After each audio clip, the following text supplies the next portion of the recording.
September 1940, southern England. The sky shakes with roaring engines as German bombers approach in deadly formation, escorted by fighters ready to dominate. Below them, radar stations flicker with signals. Commanders urgently scramble pilots into the air. Young RAF pilots rush to their aircraft, hearts pounding, knowing the fate of Britain may depend on them. As they rise through the clouds, the Battle of Britain truly begins, fought not on fields or streets, but in the endless, dangerous sky. Britain is outnumbered, but it is not blind. Chain-home radar stations detect enemy aircraft long before they reach the coast. Instead of guessing, Britain reacts with precision. Controllers direct squadrons exactly where they are needed, conserving strength while striking at perfect moments. Science becomes a weapon, and information becomes power. In the sky above the Channel, strategy matters as much as bravery, and every decision could mean survival, destruction, or victory for the nation below. Dogfights tear through the clouds as Spitfires and Hurricanes dive into bomber formations. Machine guns blaze, aircraft twist violently, smoke streaks across the sky, and burning planes tumble toward Earth. Many of these pilots are barely older than teenagers, yet they fight with unbelievable courage. Every second in the cockpit is a battle against fear, exhaustion, and death. They know if they fail, their homes, families, and entire country could be reduced to rubble by relentless enemy bombing. Germany expected the skies to fall quickly, but Britain refused to break. Despite losses, the RAF held firm, refusing to surrender control of the air. The Luftwaffe could not destroy radar, could not eliminate RAF bases, and could not crush morale. Without air superiority, invasion plans collapsed. The skies over Britain stayed free. Air power did not just defend a nation, it changed the course of the entire war, proving that courage and innovation could stop even the strongest enemy. But the war in the air did not end with Britain's survival. Soon, massive Allied bomber formations thundered toward Germany, flying through deadly skies filled with flak and fighter attacks. The nights glowed with explosions, tracer fire, and burning aircraft.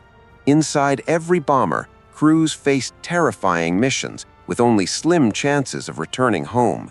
Yet they continued to fly, determined to weaken Germany's factories, fuel production, and transportation networks, striking at the heart of its ability to wage war. Over Germany, the air became a brutal chessboard of life and death.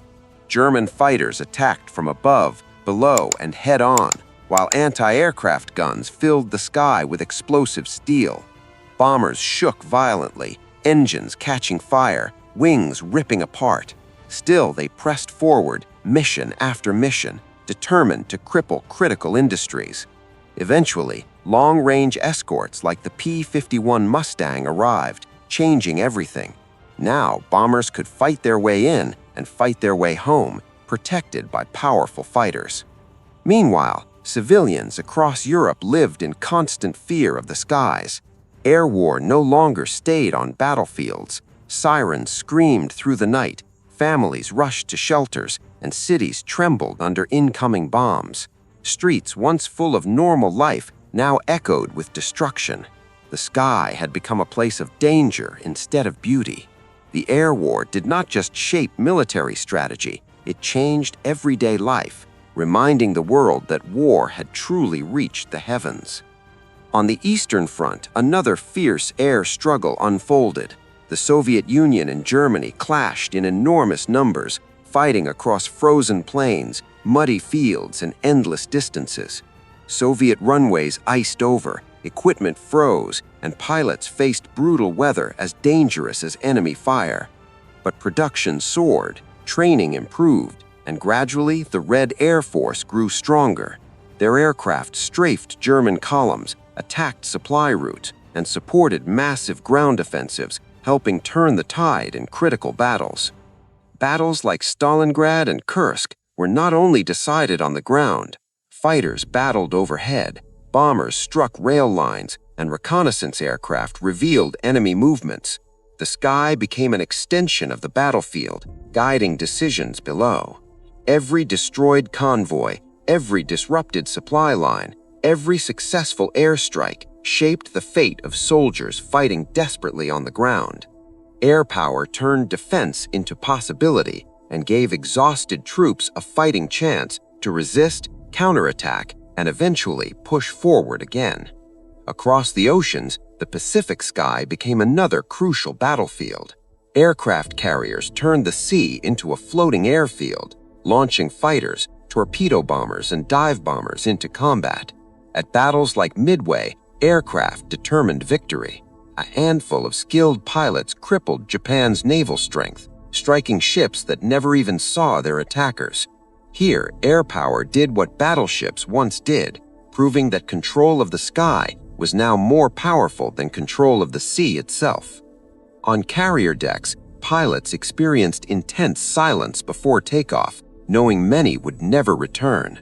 Missions meant endless ocean below, enemy fire ahead, and uncertain survival. Yet they flew again and again. Their courage reshaped the Pacific War, weakening Japan's ability to strike and gradually pushing enemy forces backward.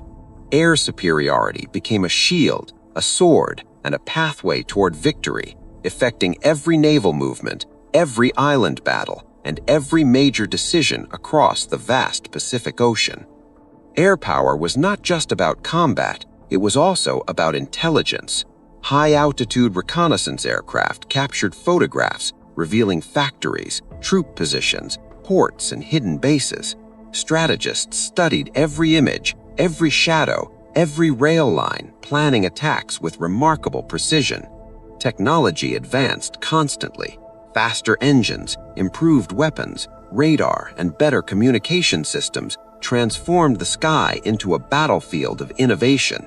Every improvement meant more accuracy, more survival, and more advantage in a war where information was as powerful as firepower. Behind the great battles stood thousands of unsung heroes. Engineers designed aircraft, mechanics repaired damaged planes overnight, ground crews fueled and armed aircraft under constant pressure, and planners coordinated missions across continents.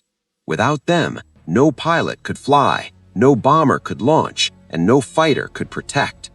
As Allied control of the skies grew, Axis troops felt its crushing presence.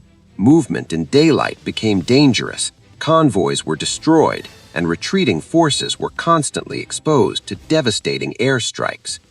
By 1944, Allied dominance in the air was overwhelming. Fighter bombers supported D-Day landings, crushed armored counterattacks, and protected advancing troops.